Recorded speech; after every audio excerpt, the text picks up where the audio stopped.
And now I am looking forward to rescind the contract. Within 10 days, you are hereby required to respond to this letter with a remedy concerning this breach.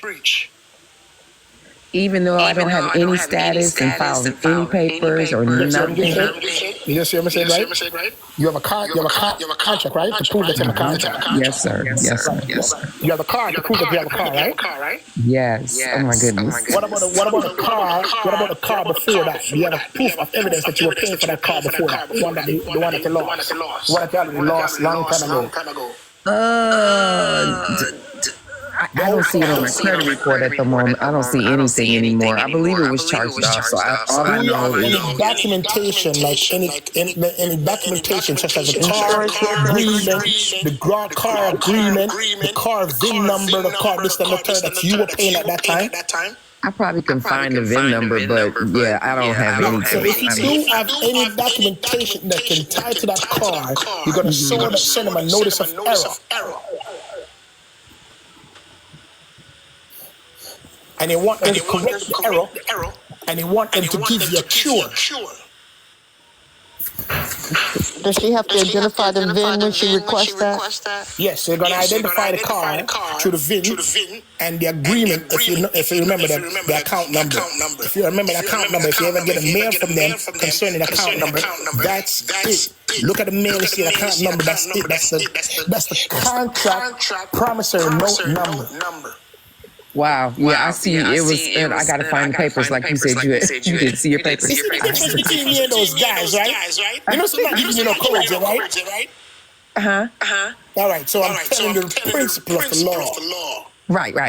I'm saying when the papers came. Well, I can't. I don't know where they are, but I know that the lawyer's name is on there, and the amount that they want. They want like the whole amount. Like I've never paid anything, and that's crazy. Right. But so that means they created a new note. So now you're gonna ask them for everything concerning that. So this is the reason why I'm giving you the information to go and ask them for. What did I tell you to ask for? Request for information. There you go. Qualified request. Because if you're not learning, then you might as well I don't talk to you. Yes, I'm writing it down. I'm writing it down, but it just takes me a while. Qualified written request for the principal. Request for information, young lady. Request for information. If it's a house, it's a qualified written request. But if it's a car, is a request for information. For information. Yes, request for information is a car. The code is this right here. I can't see it. I'm gonna get it. It's right here.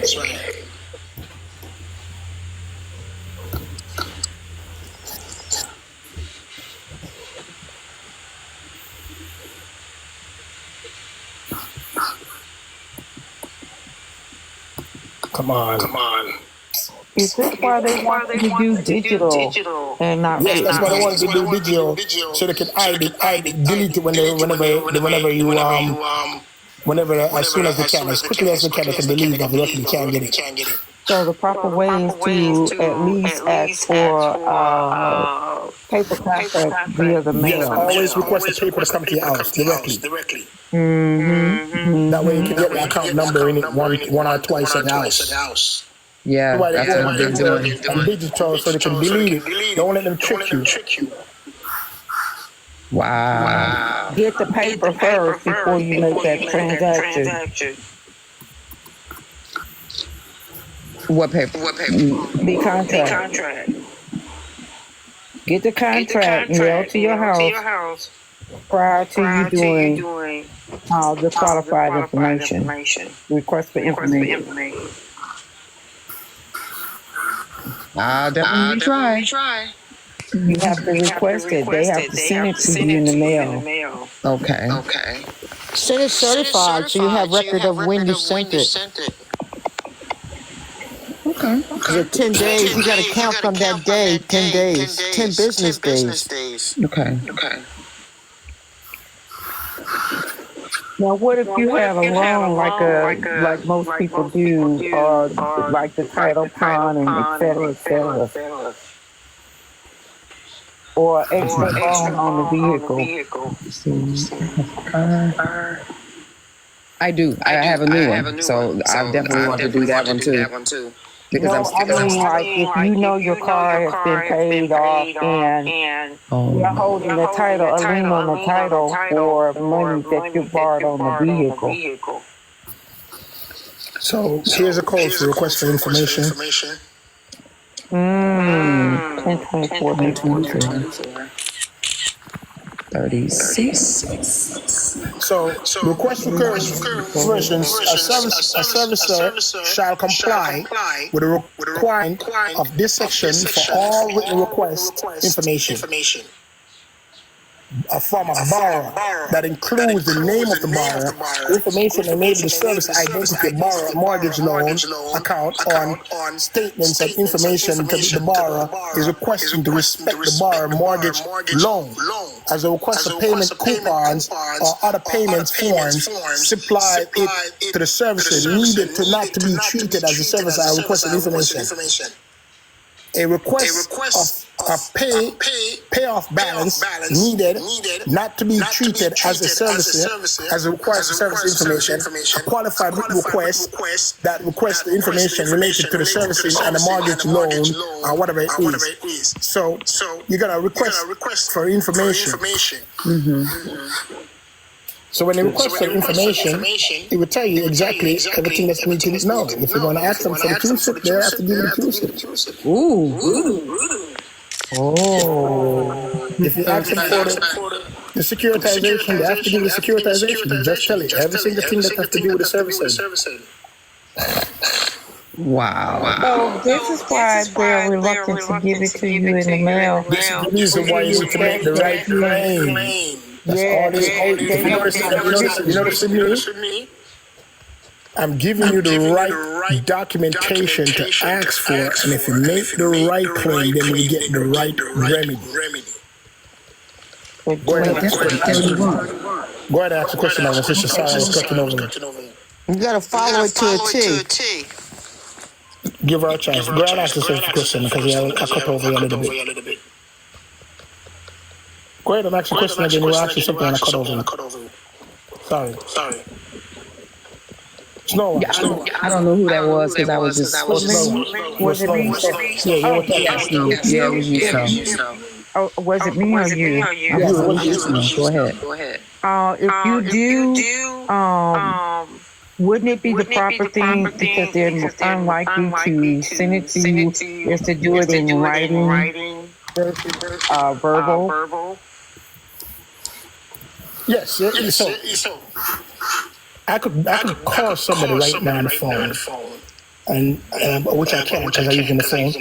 But I could call somebody right now on the phone, and I would ask them to tell me if they received the documentation after I make the request for them, and they would tell me, I think I received over 400 pages.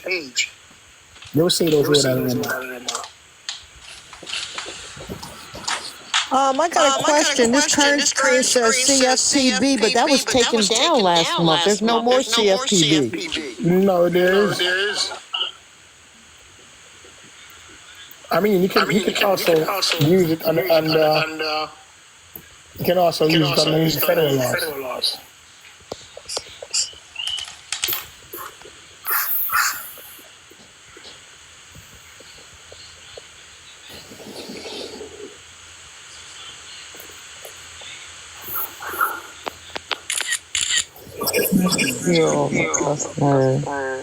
That's somebody else's document.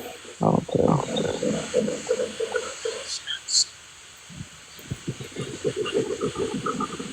You can also request it from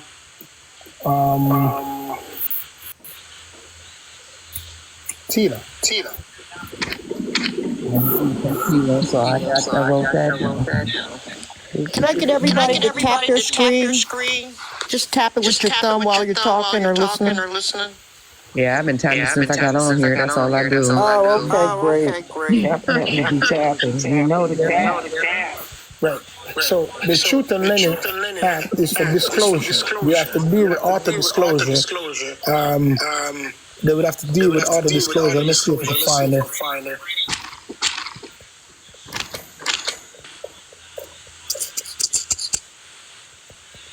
Does that apply also if it's an old Certain contracts, right? Yeah. And certain contracts. Can I pay my loan at any time without penalty? Your contract and state law will determine whether you can pay off your auto loan early. Prepayment penalty on auto loans are generally used in discourage is used to discourage you from paying off your loan as it reduces the amount of interest in the lender's collection on their loan. As a result, your lender may include a penalty or fee if you pay it off early. Some states, however, prohibited prepayment penalties for certain loans. So in other words, they are trying to manipulate you to not pay it off early so they can make more money. So remember that. So that's called open-end loan. Any loan that you see any sort of penalty on, check with the state law to see if they allow it. I'm looking for the thing that I'm trying to find for you concerning. Peter Redmond. Thank you so much. So when you request information, you can request for the QSIP. You can request for the loan numbers. You can request for the securitization information. You can request for all. You can request for all services that are add touch the instrument. Ooh. All the promissory notes that was generated, and sometimes you find multiple promissory notes that generated from the account. And once you find more than one different note, that's a violation from the principal deal. And that's how you treat the capacity. So you first have to do the request, and once you make the request, that document will come to you, look through it thoroughly, see who you want to sue, because you got to take back those assets from them.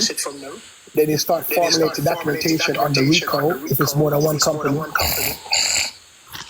And then they start breach of fiduciary duty and breach of Grammarly-Bailey Act. The Grammarly-Bailey Act is a violation if somebody shares information where another person not disclosing to you. Also, if they sold the note without disclosing to your loan, if somebody come and buy the note from them and then sell it to them without your knowledge, that's a violation of TILA's law, because you cannot sell a note without telling me about it, nor can a person buy it without contacting me first. They have to contact me 14 days prior to the purchase, whoever is going to buy it, and when it's sold, the dealer or the person who sold it, selling the note, who has it in the position, must call me and tell me I'm going to sell the note today. To what company, so I can know and track your asset. Because of that, they're in violation of non-disclosure. You can hold them accountable and then rescind the contract. Once you rescind the contract, they're supposed to pay you back twice the amount, as I said. They get twice the amount for the secured interest. So, for instance, if it's $100,000 for the car, then they're gonna need $200,000 off the car and the loan. And because they make 200,000, they give you back twice the amount whenever they rescind it. When they rescind it, they have to give you back twice the amount. Once they give you back twice the amount, they're supposed to come and get the car within 20 days. If they don't come and get the car within 20 days, consider the car to be yours. So write those documents today. I won't help you with payment. I already gave you the information what you need. So if you want me to help you, you have to pay me for it. For those who want me to work for them, considering the principle of contractual law, they're inside my TikTok. You'll be able to see it there. As I said, I do business for people, and I write documents, as you can see right there. I'm writing something for somebody right now. But when I do my work for people, they pay me for their work. So while I'm doing the work for you, I have to get paid for it. But if you're asking for the information, you just got it. So you got to put it together and do it yourself. So I know you may not know how to do it, but I'm telling you exactly how to do it. So hopefully that will be able to help you. If you want to know more information concerning my contractual agreements, it's on my page. Just go to the first video. It's on my page. I'll be able to tell you. It's the first two videos right here. If you do need to pay, if you're going to do it from a contract with me, it's this one. That's Zelle, and this one that's Cash App. And you must send information concerning the issue that you want me to write for you. This is the email you send the things into. You have to create an affidavit first. Affidavit must be created because the affidavit gives me information in order to how that I'll be able to write it for you. So you must tell me the details, who, what, when.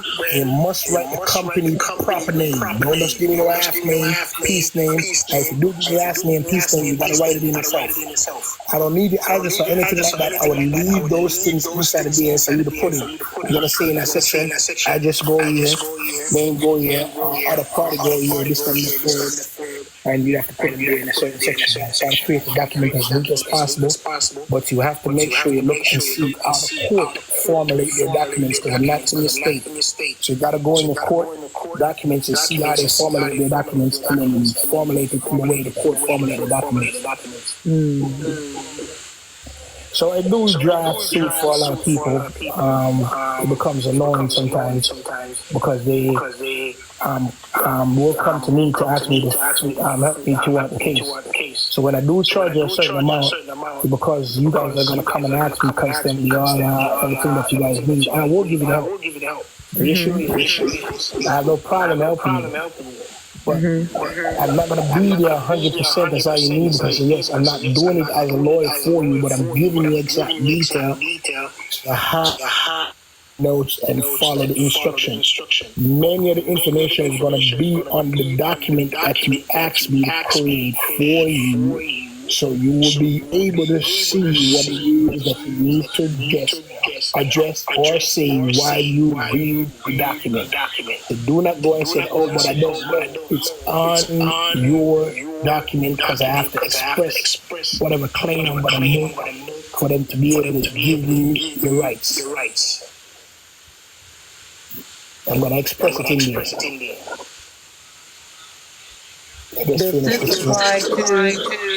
Does this apply to court cases as well? Yes, so the TILA is a preparation for the court case. The request for information is a preparation for the court case. So when you do those documentation, you make them as exhibit that you had to do what needed to be done, and they need to follow the principle and the rules that apply. So everything that you see, they do this.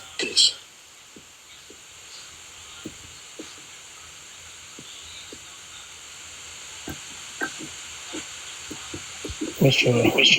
I gotta put some of these files, like in these files, over here. So I guess this one is actually open. I gotta go close it. Yeah, so some case take a whole bunch of documents, like literally a whole bunch. It's not just some simple thing. So you see me putting documentation in this file. This file take a lot of documents for this file alone. That's this one alone. So I've messed it up so many times because when I read a file, the file itself, it has so many people here that's violating their rights. So just the header alone, the amount of people that I have to write in there alone will be able to tell you that this case is bullshit, and it's going on for 27 years. 27 is going on for, and I have to really get down and write this shit. And literally get down and write this shit. 27 years.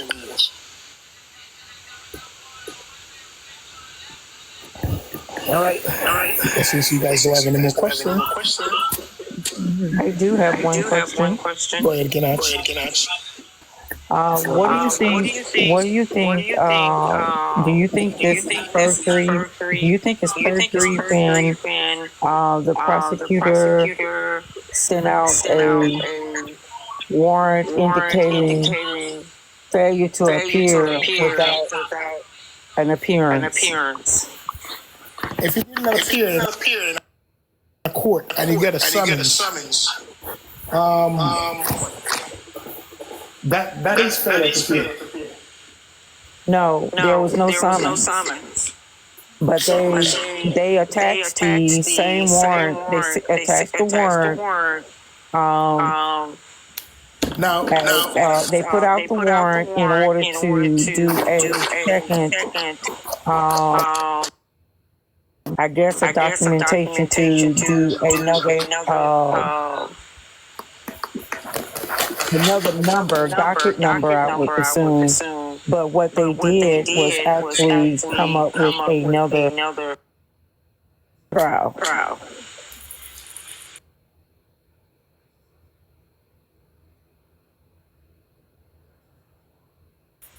so they're in violation in many ways. Let's talk about them a little. Does the state issue warrants? Issue warrants. How does the state should issue warrants? That's the key question. By contracts that we've made. You made a contract for the state to issue warrants to you? No, I mean, they can because we're in their system. Now, how did the state establish, first of all, how do a state establish? Birth certificate. The state got to get a constitution, and it must have its own land. So when the state is established, it must have a constitution, and it has to have its own land and territory. While it has its own land and territory, it also must put its documentation, which is called the charter, the constitution, to the Congress for approval. If you don't believe me, watch us.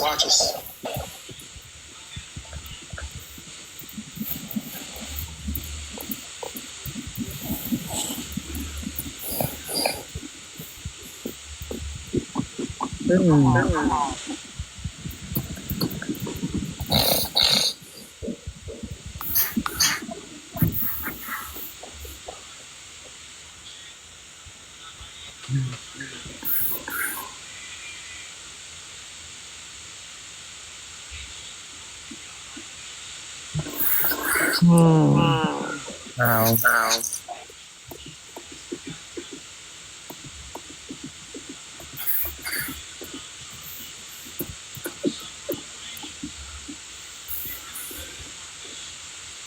Originally, Missouri was established this time. The Reconstruction, the fraudulent reconstruction of the federal government did and destroyed the original Missouri. Let me show you the proof so you can see that I'm not talking crap on my ass here. You see, I don't talk crap on my ass to try to boost my ego. I give you facts. So let's just look at the facts first so then it can move on. Here is the document, the 14th Congress, 40th Congress, first session. Right? It's on page 14. And you can see the section here, right there, it was July 1867. And if you look right here, they create an act to provide for the more efficient government of the rebel state. So Missouri was a part of the rebel state, right? However, Missouri was not. Missouri, they claimed they bought it through Mississippi purchases, but Mississippi purchase, the Moors was the one who owned Mississippi / Louisiana. So since the Moors own Louisiana, then it's not their territory at all. Now, if you look right here, it said the government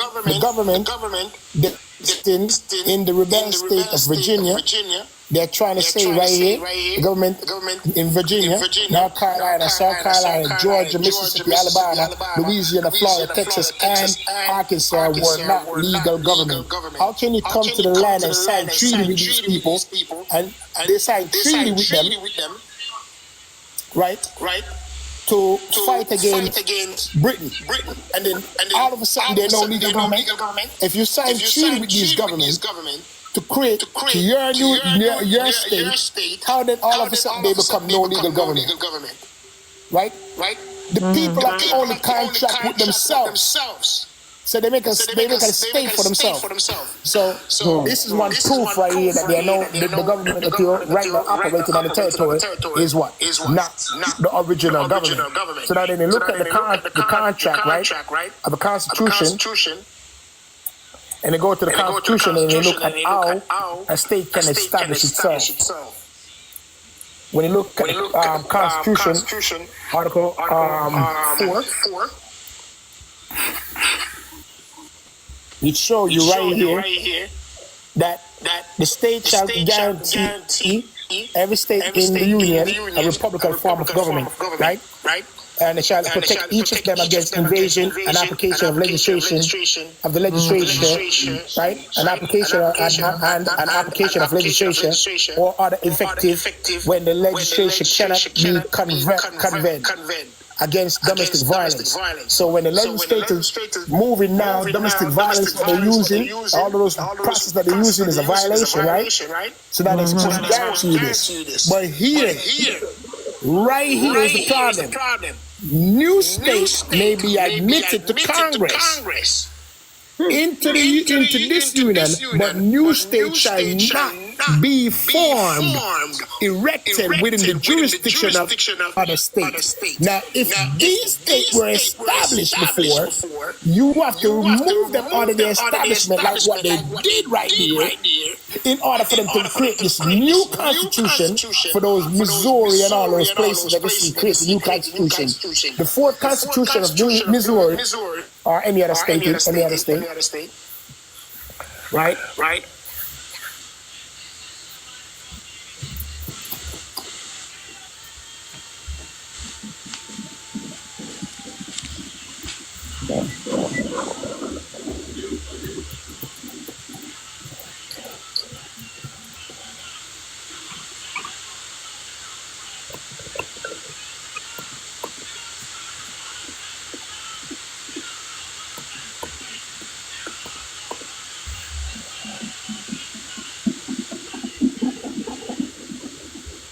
So you cannot, the grand jury cannot reconform and put out another warrant in order to make another claim.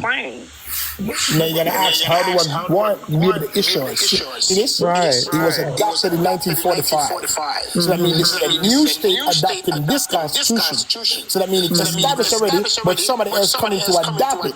So now who's this coming in to erect themselves in a state that is not theirs?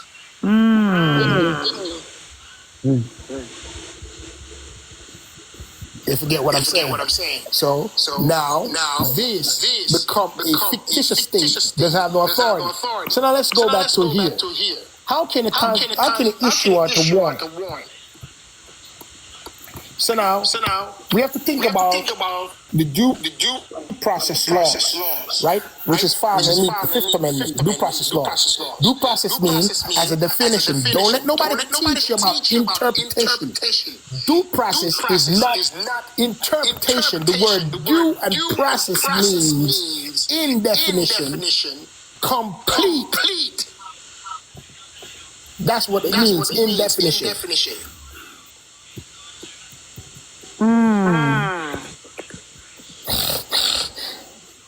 It doesn't mean fair and impartial, what they're trying to teach you about. It doesn't mean respect individual legal rights. It doesn't mean arbitrarily and unfairly. It doesn't mean that. The word due process means complete. The word due itself on the definition, look at it, see yourself.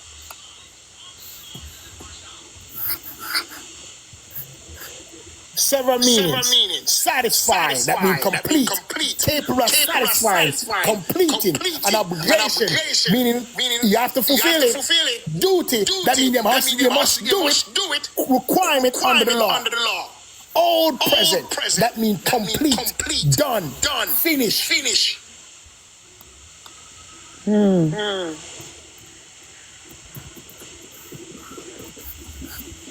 The word process means series of steps and continuing. So that means due process means you must give me the complete process of the law before you can take away my liberty. I must complete it. That means you must first have a conviction and warrant to issue out. They try to tell you that it's by interpretation. No, it's not. Because you see, if it was, then the Constitution wouldn't go with the word habeas corpus.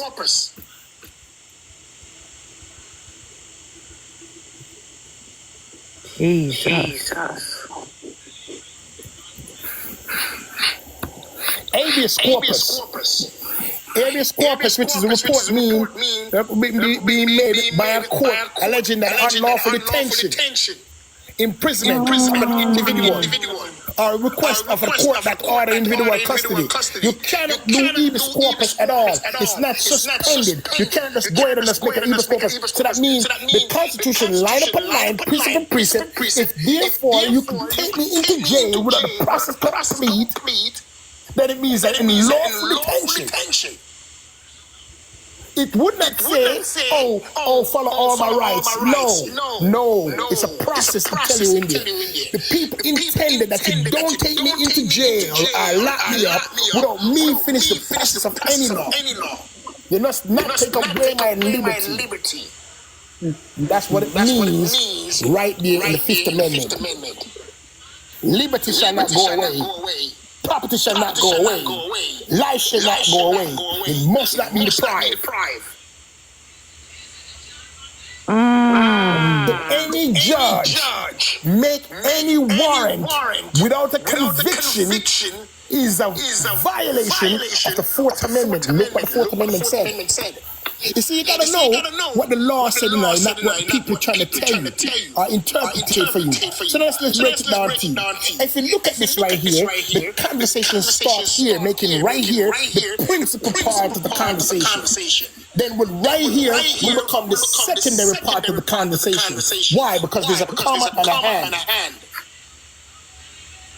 So let's look at the principal part of the conversation. The principal part of the conversation said the rights of the people shall be secured in their persons, houses, papers, effects against all unreasonable searches and seizures shall not be violated. That means that is a determined statement and it's set in stone. Shall not go on. That's determined. That means it's a fact. That means it's a right. It's a fact. Rights are determined and secured. This is a determined statement. Now watch this. The word and is an additional to this, not a separation, but an additional, and the comma is the evidence of that.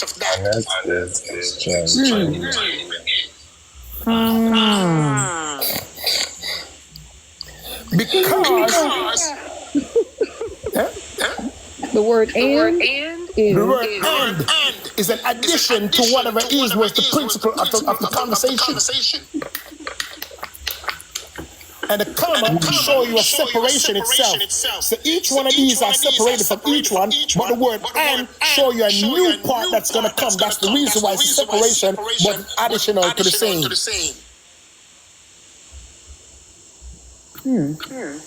Thank you.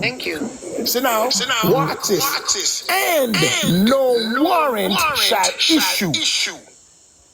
No warrant shall issue. But upon probable cause.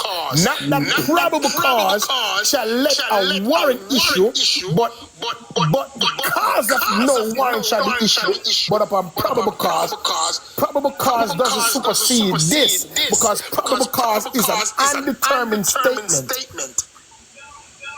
No undetermined statement cannot supersede a determined statement. because this is determined already, shall not be violated. Allow that statement to be determined.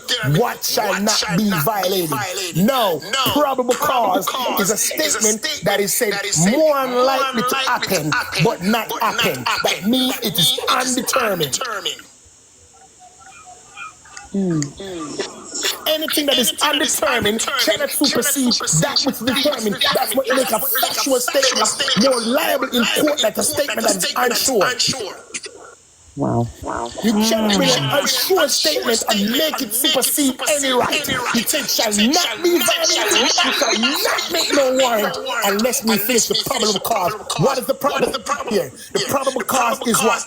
That the habeas corpus is not suspended, and that the deprivation of the liberty is not done without due process of law. That means the complete process. So when you say, oh, I have probable cause, no, that's a lie. You have no probable cause because it never complete the court process.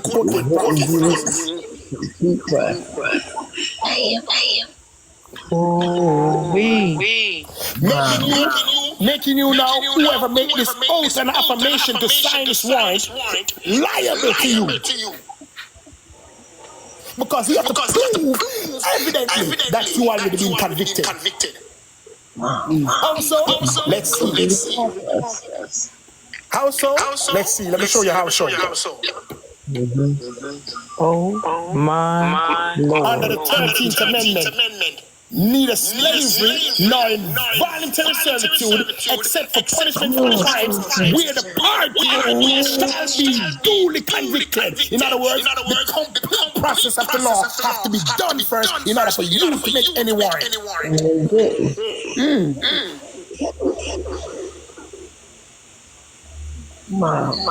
So now what you do? You create a judicial notice. You are hereby notified. A judicial notice.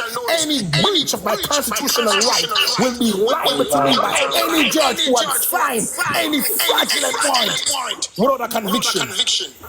In violation of the 4th, 5th, 6th, and Article 1 and the 13th Amendment, cruel and inhumane treatment may happen to me upon the process of a fictitious obligation and malicious prosecution. A judge will be able to liable to me, the party, for any crimes concerning the breach of my liberty and issue it to them in the court. Principal laws. According to the principle of law, you must establish jurisdiction, and I guarantee that I do not give you no personal jurisdiction at this time. Therefore, I will not come to no court without jurisdiction establishment. Personal jurisdiction is restricted from the court. So not because I did not show up does not mean I don't have no right. My rights still remain. I reject to show up at any court without a proper delegation of authority and jurisdictional establishment and given to me in writing and sign. In confirm of common law, you must bring forth the bond. That bring the claim must bring the remedy.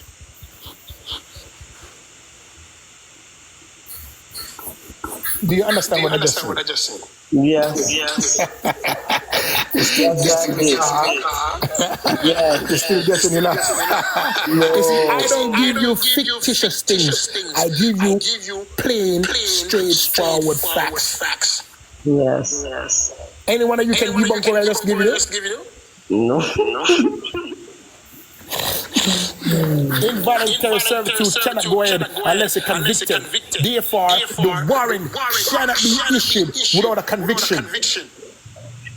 You must have evidence of the conviction. There you go. Therefore, you cannot do a second grand jury. Because of the process. Yes. So that's a jury all the way around. Any one of them who want to lie to you, The person any one of them who want to lie to you, about the word due process and tried to convince you that the word due process means they have to go without violating the right, then tell them to show you the definition of the word due and the definition of the word process. And tell me if any one of them said right here that your rights. Screenshot. Any one of them said right here, that means the rights must be listened to. Not one of them mentioned anything about rights. The word due don't mention nothing about rights, neither does the word process. So you're going to take two words that have nothing to do with it. That's a compound word. Owing moral natural rights mean an obligation, which is mean you must fulfill it. Rightful, proper fitting. You must fulfill it. That's what means due. Due means given, done, complete, satisfied, duty, obligation, requirement. It has to be done. How you take from due process and then turn it and talk about legal rights must be heard? No, it's not. That's what not it means. You cannot interpret law. That's why I said you don't listen to people talking about interpretation of law. Tell you how due process means respect individual rights and legal rights. No, it does not mean that you are a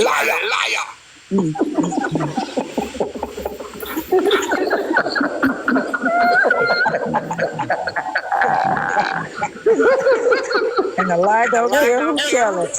You tell it, you say the devil. Anyone who open their mouth and tell you that due process law means this, they are lying to you to the teeth. While the court interprets this to be, when the court is wrong and it must take judicial notice. It's not no factual evidence by no history and no law. Ain't no way the word due bring forth the word rights and remedy. And in no way the word process mean you must write it. Process means complete process, finished process. And then therefore the Constitution is clear on its words that you shall not take away my liberty without a conviction on the 13th Amendment, and you should not take away my liberty underneath the habeas corpus principle, and you should not take away my liberty under the 15th Amendment without the process being completed. Did it? Oh, screenshot. They need to pay up. The issue of warrant is a fictitious obligation and a fraudulent warrant created, and you are going to be all accountable. You clerk and judge inside that shit.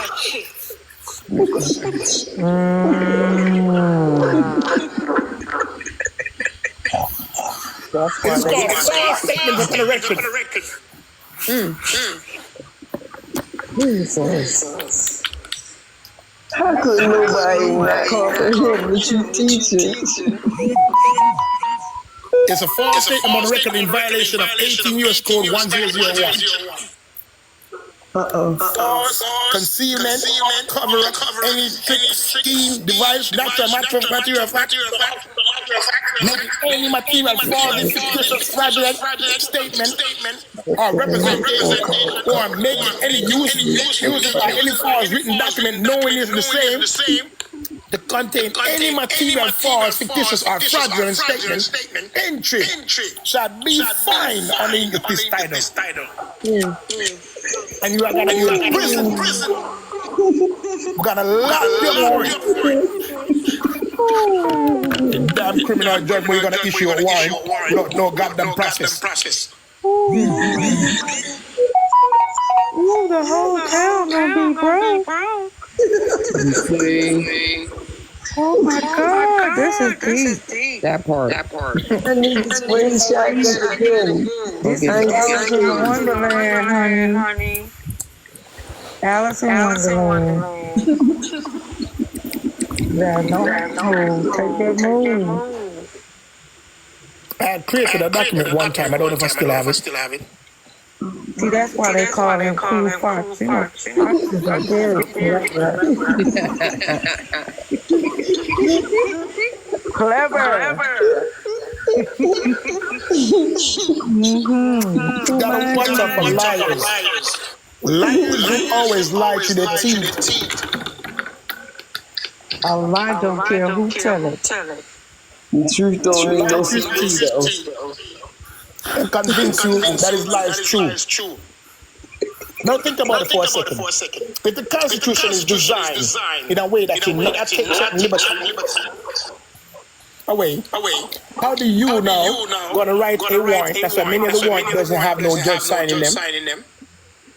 So you need the oath of affirmation to get it done. And when they write the oath of affirmation, the document must have your name on it. And if they're gonna come and search your house, it must have your house on it. Even when the police stop you on the street side, you cannot just arrest you and lock you up. They did not have it. We're gonna arrest you because you don't have what you call it?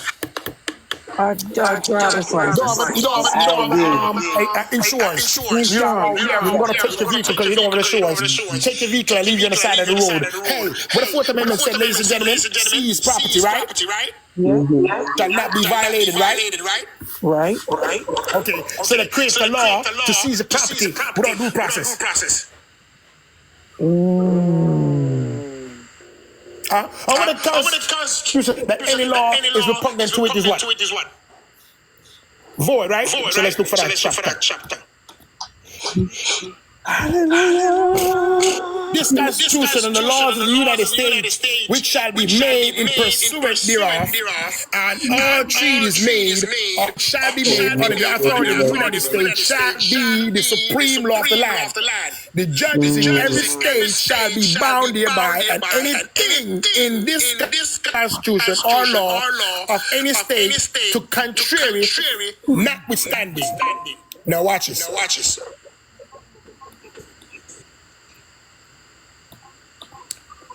Let's look at this word and see what it means. I want to show you that this definition of this word, it means in spite of. The word notwithstanding means in spite of. In spite of your laws, in spite of your laws, this law is the supreme law of the land. In spite of the Constitution, in spite of the Constitution, this law is the law of the land. So look at the word. Definition. In spite of. The overrides all. So now what it's saying, right here, it's saying that, hey, this little batty boy judge, or little son of a girl, whichever one you want to be on the bench, let me tell you this. This law is the law of the land. And it's saying right there, you are bound hereby, and anything that you are making contrary, in spite of the laws, this supersedes yours. In spite of the laws, it supersedes yours. That's what they're saying. So no matter what they say, no matter what they try to show you, they're going to tell you about interpretation. Interpretation don't come in the courts. Courts deal with facts. Because I can interpret this to be a glass bottle, but me and you don't know that's plastic.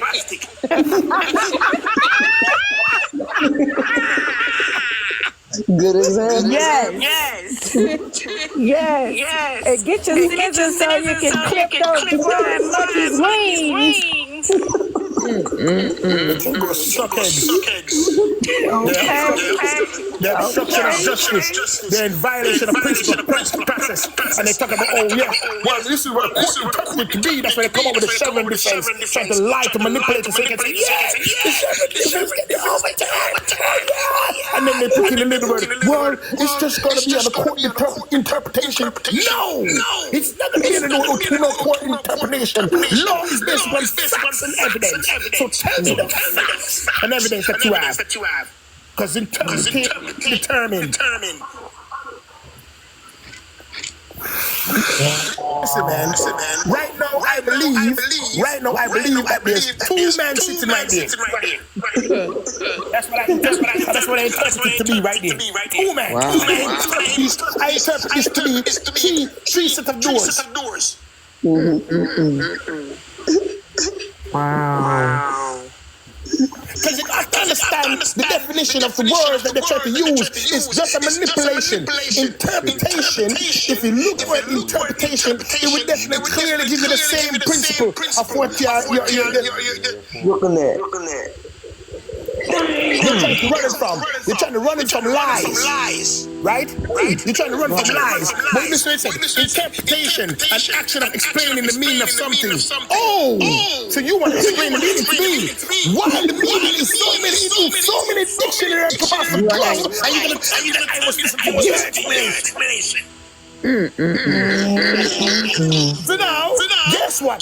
What interpreted to be by the court nowadays? What interpreted one? You said, ask the judge, what is a woman? She could have answered. What is a woman? They could not answer.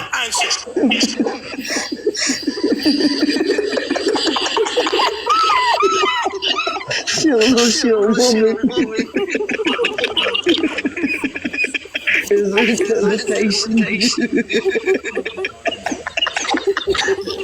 My mother told me to get the dictionary. Encyclopedia. Yes, we have. That alone should give me the evidence. That alone should give me the evidence that they don't know what the hell they're talking about in law. How you can go and tell me now? The Supreme Court is currently considering the definition of woman in cases raised by women in Scotland. It's the court's argument about common sense. Meaning the word man and woman is an alien only in cases presented by women in Scotland. Ruling could be a significant implication. They can't determine this. Hey, so if you can determine this by your interpretation, how are you going to interpret goddamn constitution, the principle was set in goddamn stones? You don't tell me what you interpret no goddamn constitution, because interpretation is nothing but a fraud. Thanks for sharing. Don't make none of them in any point about interpretation, because interpretation is an explanation in their way. An explanation or a way of explaining. Don't explain it to me. I don't really know what it means. I know what the word Jew is, and I know what the word process is. And it's not one word, it's two. A compound word. They don't know how to add or subtract. But it's a compound word, two words put together. It's not a compound word, it's two words. Yeah, but I'm just saying so people can understand it's two words. I know what the word shall mean, and I know what the word violate means. I don't know what probably is, and I know what the word cause is.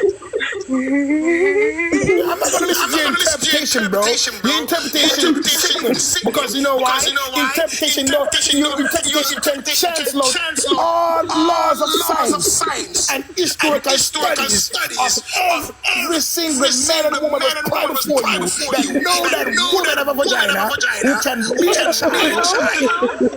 And you want to interpret it. Move it.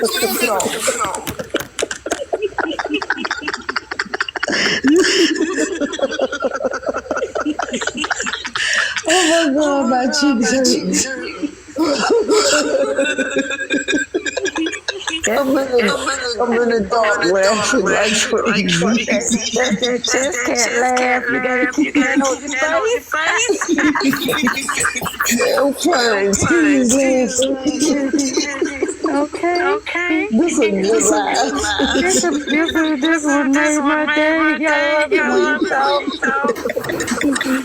No, but it's serious on the principle. No, you gotta let them understand this. It's only a fool they can fool in the court. Because you see, the thing is that they're trying to make it seem like it makes sense, and then trying to use videos. So the first thing you do when you're inside of the court, you stand up there and look at them and say, what you trying to do, intimidate me? I'm traumatized. Ladies and gentlemen, I want you to know one key law whenever you're in the court and trying to talk and they're trying to intimidate you Indian. You gotta ask them if they got a tampered with witness. They always play with my mental status. They're just going to bully me. The serious way is to ask them a question. If they ask you a question them back. tell me what the interpretation is. What's your interpretation? Your interpretation. It can pause. It can pause for a second, Kerry. You can pause tapping for a second. You've been tapping for a while and thank you so much. I appreciate that. So what I'm getting is this.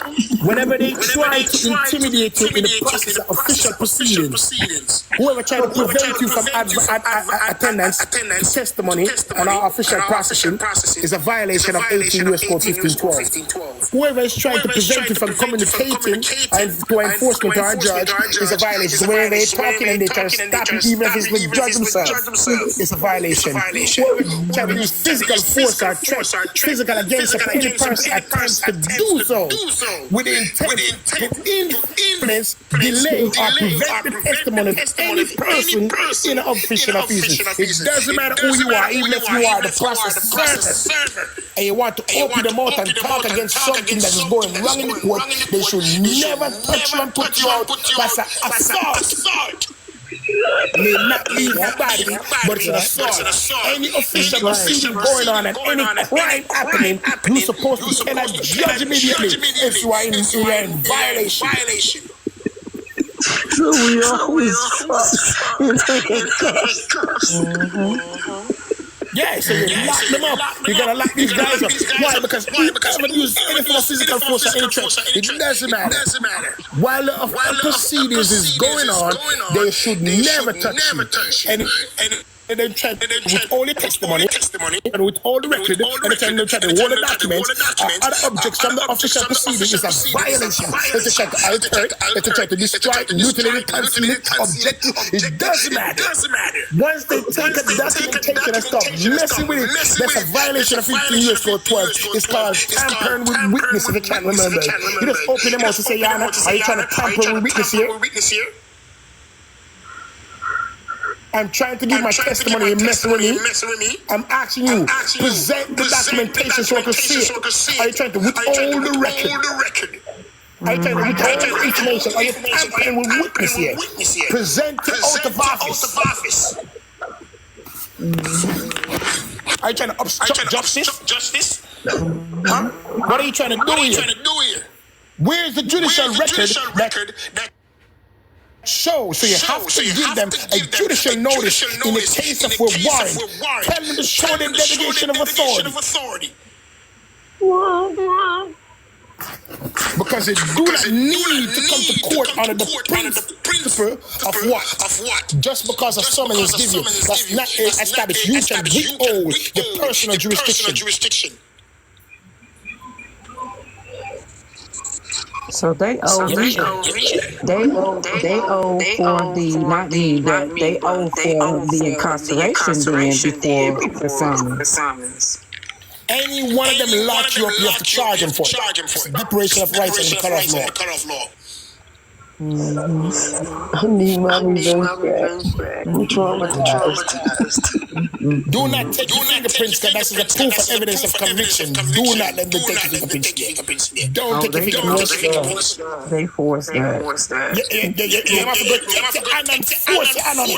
Once they say do it, you just stay, you go inside our little room in our car and lock yourself in there. If you don't give it a blanket, don't worry about it. Cruel and inhumane treatment is a violation of the law. But my state, they gonna make us do it That's anyway. a breach of amendment. Do not let them trick you or coerce you into the practice. It's a violation of the 8th Amendment. Excessive bail shall not be required, nor excessive fines imposed, nor cruel and unusual punishment inflicted. So when you tell them that the right to need to be heard, they should never force you to do anything unless you can actually show the proof of evidence before you. Delegation of authority is required. If they lock you up, you stay in there and you wait. Cruel and inhumane treatment shall not be violated. They go to the court and try to talk and they won't let you in. Then they just tell them to make them go near about them woman and they can put you back in the jail. The moment they let you out, you file the largest lawsuit you can file in the world. $5 million for your fingerprint. And any DNA you give to them, $5 million for every draw. I don't have a lawsuit. Go after their insurance. Don't say bond. You report it to the Attorney General, and if you don't do nothing, you best believe you can swim in this person, and it's a regular capacity. Because he's there to defend and sue. That's there to defend and sue any person, both foreign and domestic. It just really reduced just in the Constitution. It's supposed to defend and sue us, and sue them as well. It doesn't matter. It could be 100 years ago. You gotta prepare your lawsuit and tell them say you are traumatized about it today. So that means it affects you today. And if it affects you today, then you have the principle of equity to get any claim even some million years ago. Thank you. Cool Fox. Yo. Yeah, so I got a question. I'm listening. How y'all doing tonight? I'm here chilling, bro. Gratitude. Hey, so if you're forcefully incarcerated, you can report it to the Attorney General. Is that what you're saying? Oh yeah, report it to him. He might be proceed for the crimes. Do you know the crime being for proceeds? Yeah, true. And then So they yeah, make you have money to come back. proceed from it. He generated. You have to go back in the asset and generate. Look for the currency that generates and render it to you. Oh, really? So you go ahead and tell him about the crime that go against you, and it violated. And on the principle of equity, you're coming to sue the goddamn state, and he's the first party and he must go ahead and rectify the remedy for you. And here's the case and the violation of the due process. You must take judicial notice. Is there a process to that, or I could just like send You send it to each party. Tell them that, hey, you have violated me and I'm still traumatized of this. You are hereby no wrong, but I will sue you under the principle of equity. Unless you can rectify this remedy in something to cure. Because I'm still in distress of this matter. It's emotionally effective even today. You are hereby now to rectify this remedy. Because you have breached your fiduciary duty, and I'm seeking compensation in order for me to be able to cure. For the treatment of traumatization. Okay, is there any law out to court? Do I? Do you have to quote any law? I just tell you. Principle of equity. Equity. Whatever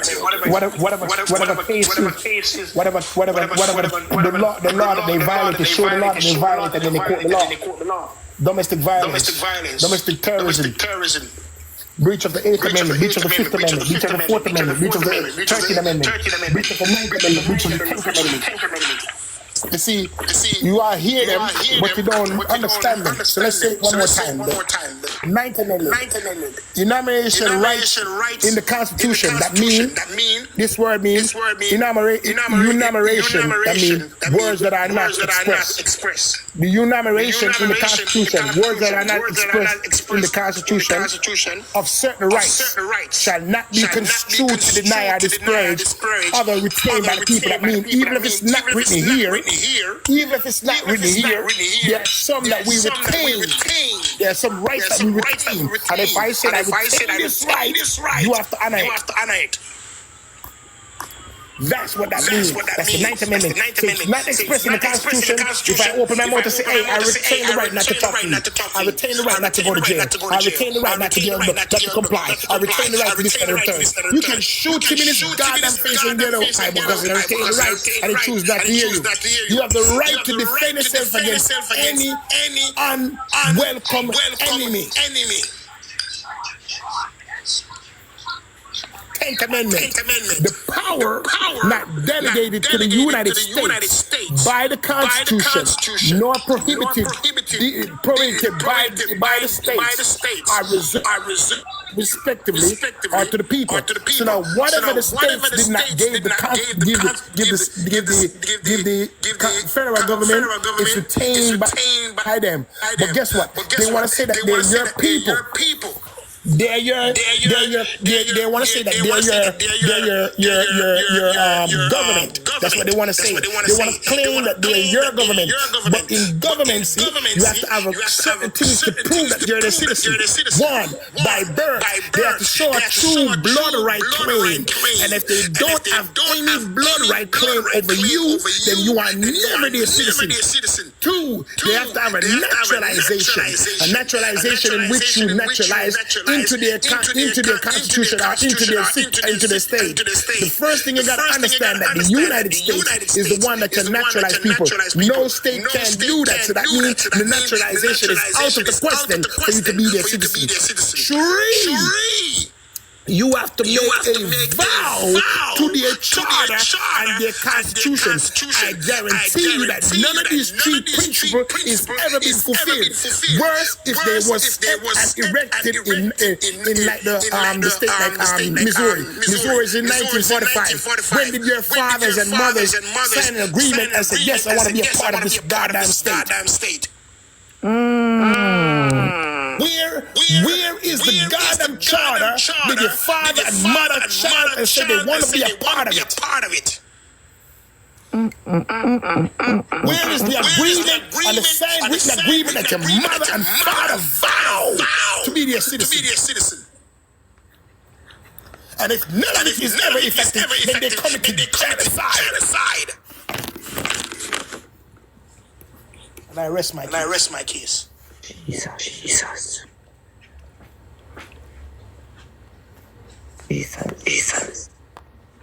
Give the counselor water, please.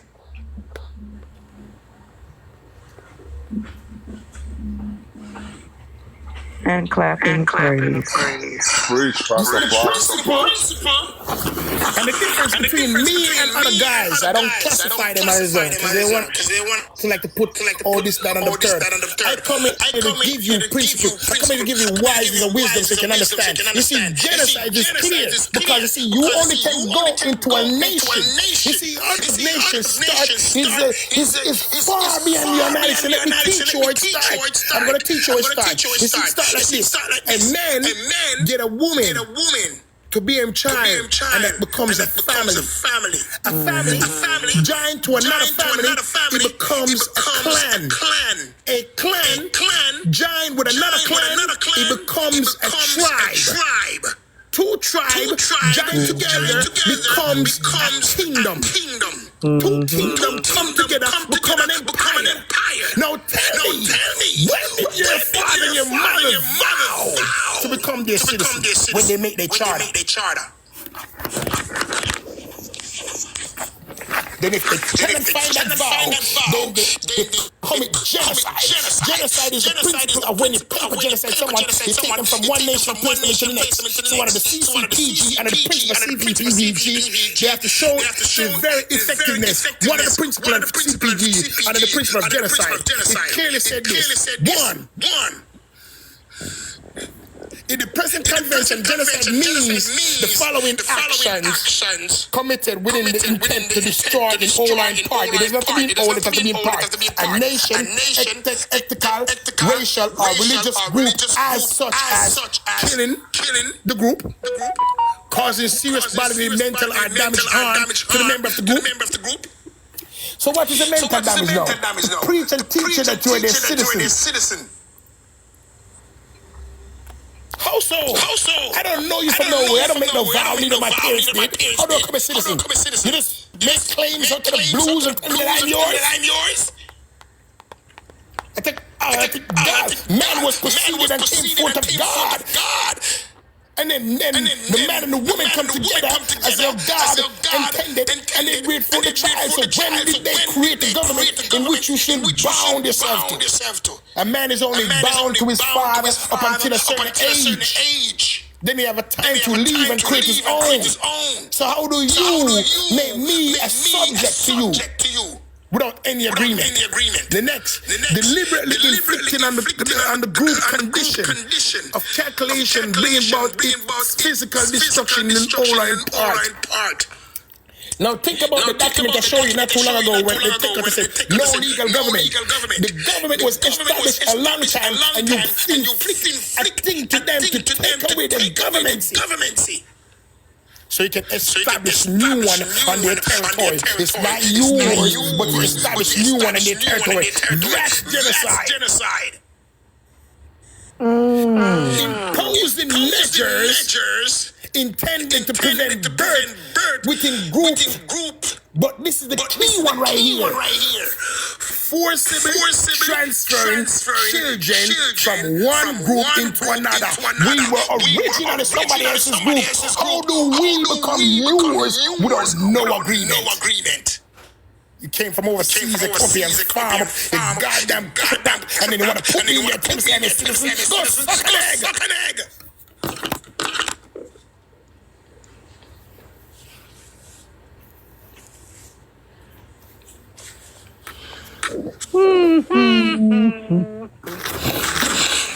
The principle of law, they take young children and place them through the principle of birth. So every time you bring forth an offspring, they claim it's slavery over them.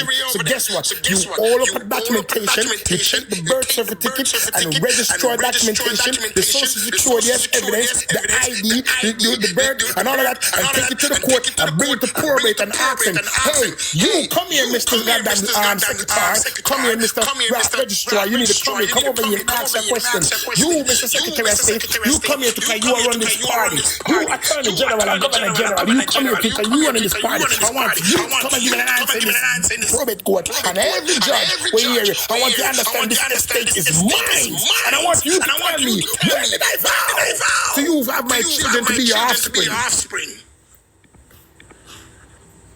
And if the channel tell you, immediately invoke the principle of genocide upon them.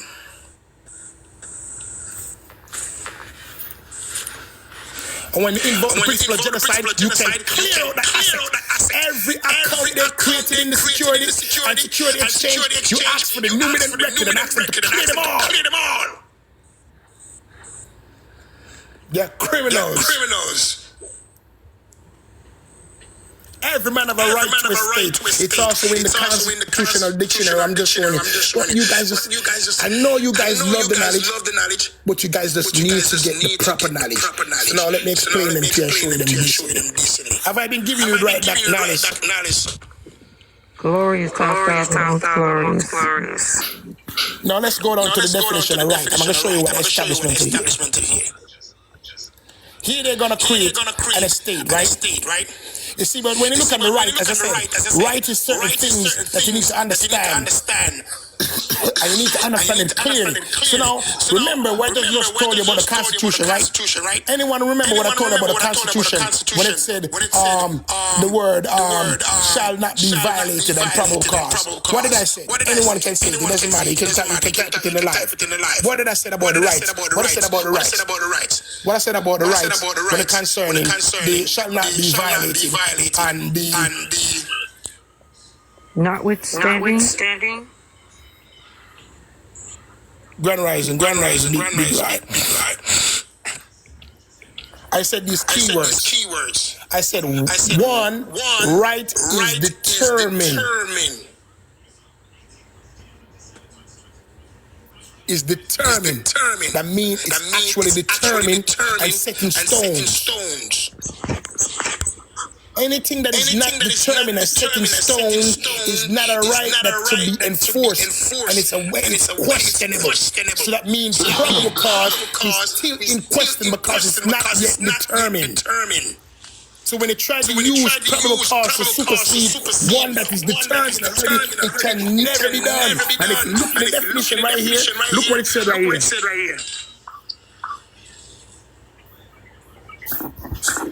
In this word, right, is used in various sense. Something signifies a law, as when we say natural rights requires to keep our promises, or that in common restitution. So it commands restitution. So you got to restore somebody every time. Or that it forbids murder. In our language, it is the solemn in this sense. It is something sometimes means that the quality of our action by which they are denominated just one. So if you are just, then guess what? It denominates you. In other words, it frees you from anything that causes you any harm or anything that causes you. So when you just, this usually denominates rectitude. So anything they do, they have to restore you. It is the quality in a person by which he can do certain action or possess certain things which belongs to him by virtue of some title. I'm a title of a father, I'm the title of a man, I'm the title of a living being. By virtue, I am free to do as what I need. And if you have any delegation of authority, I would have to agree to it. And I do not agree. In this sense, we use it when we say that a man has a right to his estate. In other words, the offsprings. So, if them take the estate and run in the road and make it rampant and then take your children and make them citizens, guess what? You have a right to reclaim them. Hallelujah. And turn them into your nation, not theirs. You would have to vow to them. They can't just force it. They have a right to estate or a right to defend himself. In this latter sense, which is right here, in this latter sense alone will be considered is correlative duty. For whoever has a right due to him, some must owe him a duty. In other words, we have a right due to us. Every governmental entity who sit here upon their goddamn office is have due me some rectitude.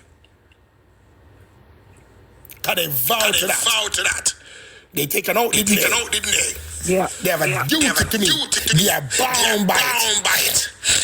Now, here is it. Rights are what? Perfect and imperfect. Remember the words of obligation? Now let's listen to this. When the thing which we have a right to possess, like a car, like your house, like your promissory note, like your land, like your daughter, like your son, like your husband, when a woman come in and try to invade in your privacy and take your husband away from you, you have a right to cut her off. And so, unless you and your husband agreed to let that be a partaker in a conquest, and you can have your threesome if you want to. It's your choice. Or an action we have a right to do. Right? So we have a right to walk, breathe, shit, piss, fly, run, travel. It doesn't matter. We have that right to do those things. Because those are all natural in its sense. Or maybe fixed and determined. So in other words, it is fixed that we can move. We have a right to locomotion.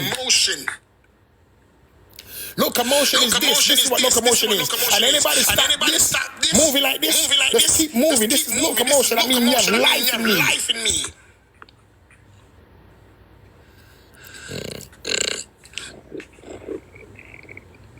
If I have a right to locomotion and the liberty is there for me to hold, you have a duty owed to me. You don't issue no goddamn warrant without a conviction.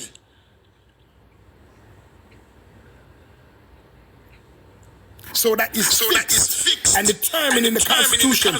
You're not supposed to issue it without a conviction. You're not supposed to change my nation, transfer my children into your nation without authority. You must not do so. That's genocide. You must not cause mental harm to me. Give me medicine and food that cause me damages. You know that I'm a person of alkaline things, and it constantly give me acid to eat. It constantly change my diet. You make it food to make it weird. And they're talking about the acceptable. You have principle that you're supposed to know that you're supposed to keep. You're supposed to make sure we have minerals in our body. Our teeth keep falling out. I don't even know what happened to my teeth this break.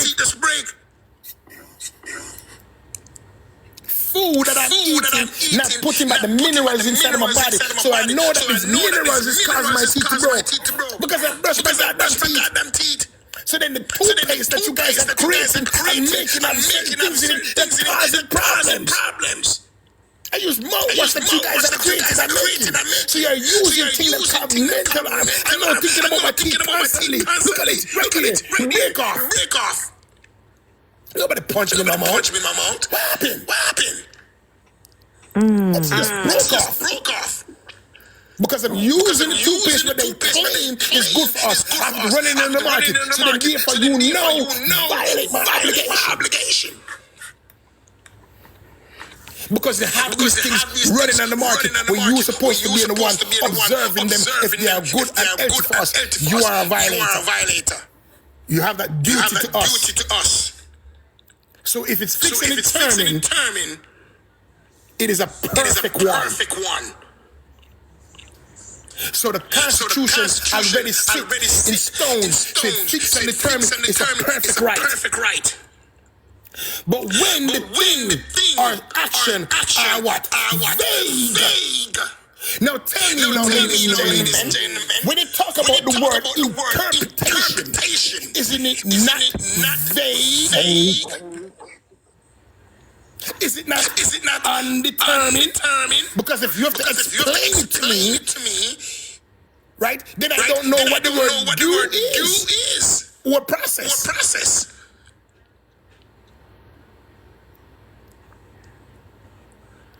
Therefore, you have no probable cause.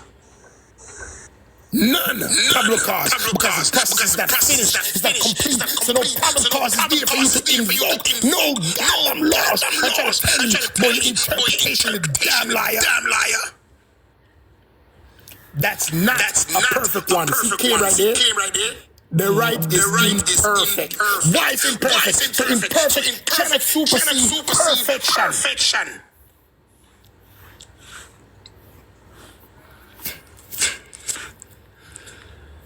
And I have not used a law code. Does not sound fantastic to you. The only thing I use was what? The Constitution. Have I yet used a law code yet? I use the Constitution and the treaty. Funny, right? Exactly. It's the truth.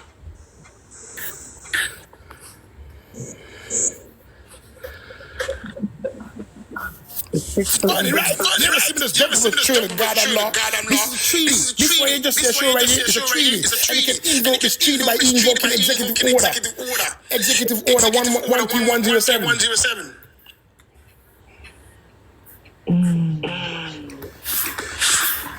If you see right here,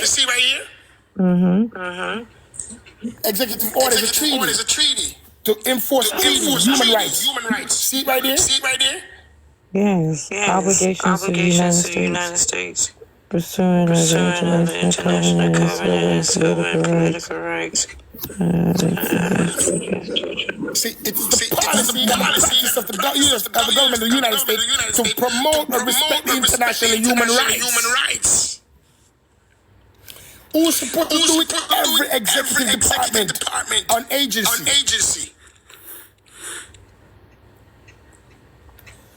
And you can also invoke the new one that Trump gave you. How sweet it is. Because Trump just go through hell, and he wants to make sure he don't go through hell again. So he makes sure he invoke one for himself. That any law that's in violation of the Constitution, they must follow it. Executive order. This is the new one that Trump gave you. 142. Ensuring lawful governments and implementation. So you can use these two executive order and invoke the Constitution and those treaties. Oh wow, causes serious mental harm members. Okay. Inflicting on the group conditions of life calculated to bring about. Child support is a violation on the principle. Ladies and gentlemen, I'm sorry, I'm not trying to tell you that you're not supposed to take your children. No. You and that woman need to go and sue. You and that man need to go and sue. For what? Your estate. You need money. They generate the currency of the offspring. They're calling the offspring stock. Chattel. Chattel.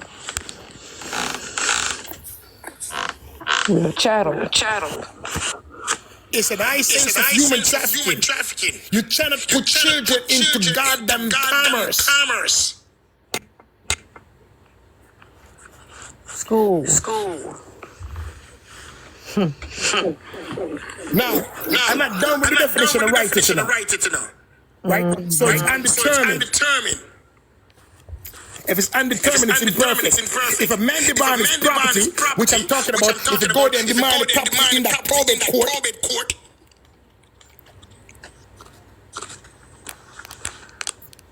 which is from him, the right to support him in his demand is a perfect one. Why? So when it goes to that child support court, you can make the demand. And when they try to restrict you, stick it from it, they go straight to the Supreme Court and then do what? A criminal complaint. And when they make the criminal complaint, then you have a right to publicly put that on the goddamn court record on video. So you start summoning people from every angle who call themselves a news reporter. Bring them to the court and make it a public view. Call your friends and have your friends open a TikTok. We call it podcast. Or YouTube. Or Telegram. Bingo. And then after they open the Telegram, they just have all the little friends them who know the laws and just draw things like this for you. I say, hey, use this, use that. And the third. But be careful. Because the only thing you need is to invoke the natural principle of the law. You don't need to do the IRS bullshit. Because all you do is plead into IRS to go in and aid you. And sometimes they will just aid themselves and leave you out of the bag. So if you look, I'm giving you principle, structure and foundation of laws. They might tell you that this is old law, yada yada yada, but it's the foundation of law.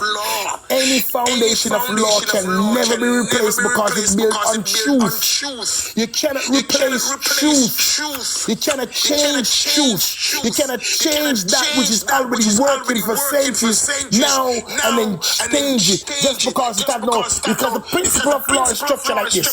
You only change that which does not work or cause irreparable harm to people. You don't change the structural art unless you want to deceive someone.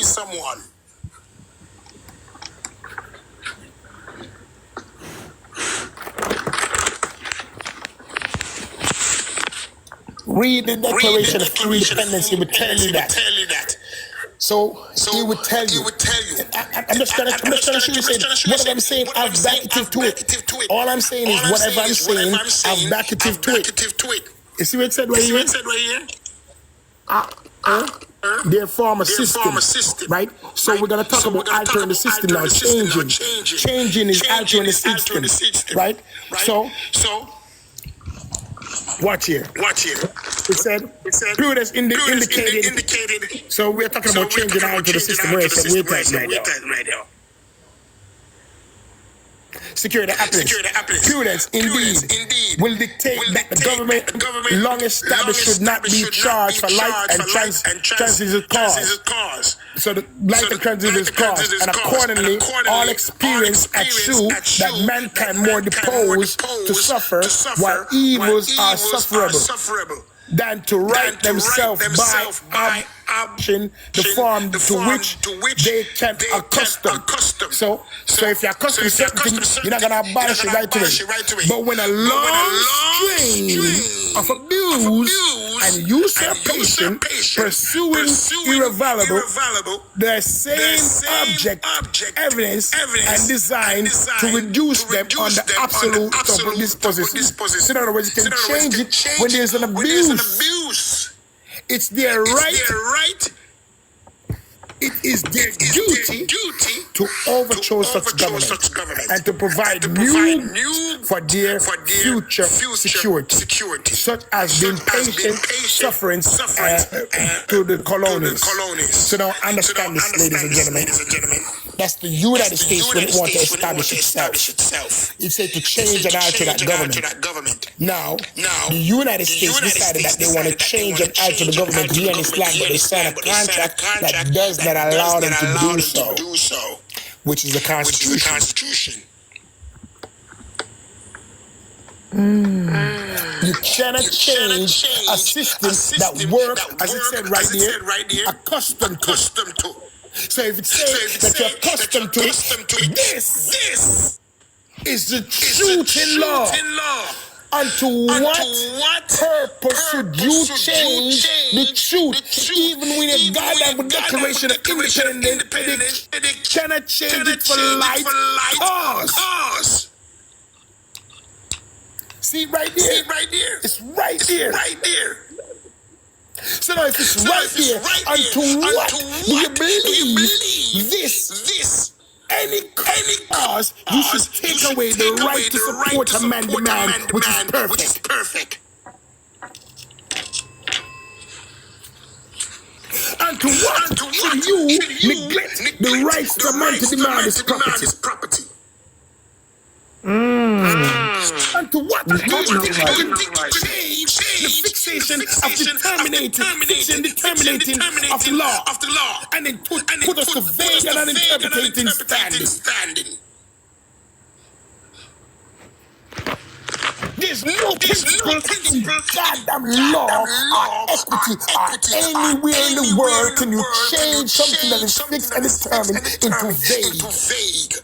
An undetermined interpretation of the law is a vague principle, and probable cause is undetermined. None of them should supersede any rights. And this is how you abolish criminal activity. It's nobody but criminals inside of that place who's trying to tell you that this is how the law works. It's not the truth.